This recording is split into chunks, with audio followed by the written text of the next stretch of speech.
So in video 6, we are going to go ahead and take a look at some word problems that are going to involve graphing. Let's look at example 8 in your packet. Trinity is working at Jaymore Farms to earn some extra money over the summer. She started the summer with $52 in their savings account, and she's adding $20 per week. So I'm going to go through and highlight my important information. I know that she started the summer with $52, and that she's going to add $20 per week. So we know how much she starts with, and we know how much she's going to increase her account by each week. The first thing we're asked to do is to write an equation to model that. So when we're looking at your equation, we know that she started with $52.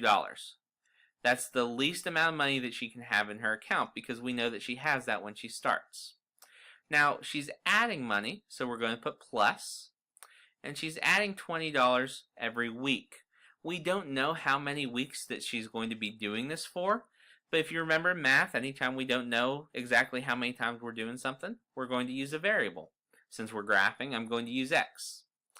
And so we end up with our equation, y equals 52 plus 20x.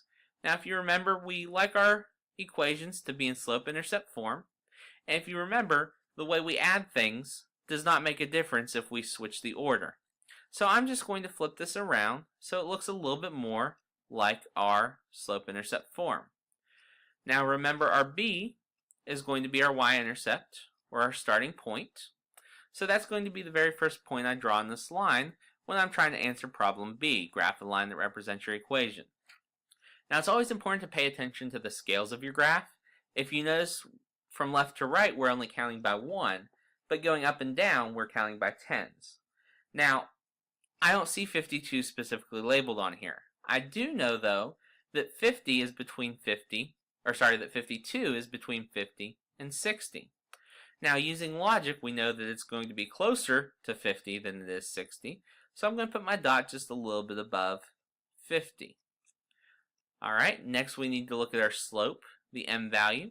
That's going to be a positive 20, so that means we're going to be going up 20 and over 1. Remember, anytime that you have a whole number as your slope, you can just throw it over 1 to put it in that fraction form. Now it's important to note again that we're counting up by tens, not by 1. So we don't want to count up 20 individual blocks.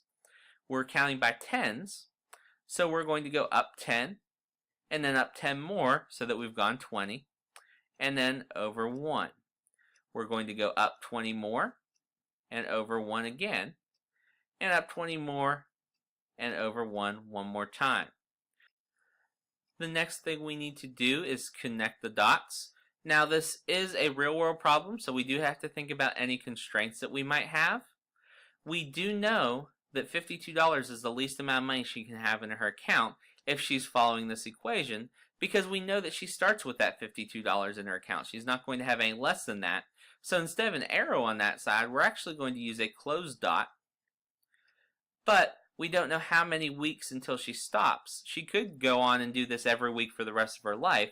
So on that end, it could go on forever, and we are going to use the arrow. Alright, we are then asked 2 follow-up questions about this.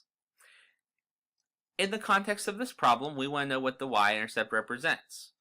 Remember, our y-intercept was 52, and if we go back to the original problem, that's how much she started the summer with. So this is going to be the initial amount in the account.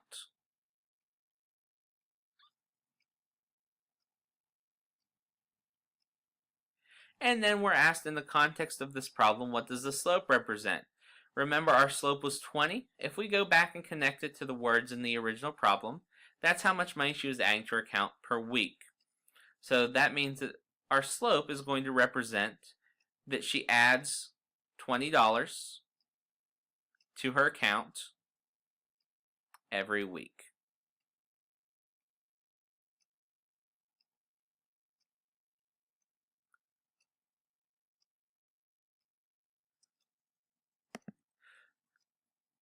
Alright, let me get your guys' attention.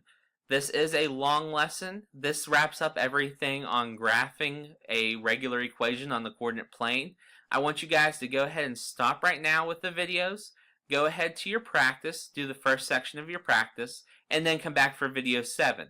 When we come back to video 7, we'll focus on graphing inequalities, and that will finish up the lesson.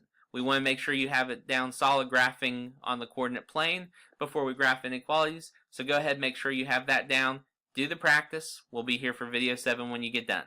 Alright, see you guys then.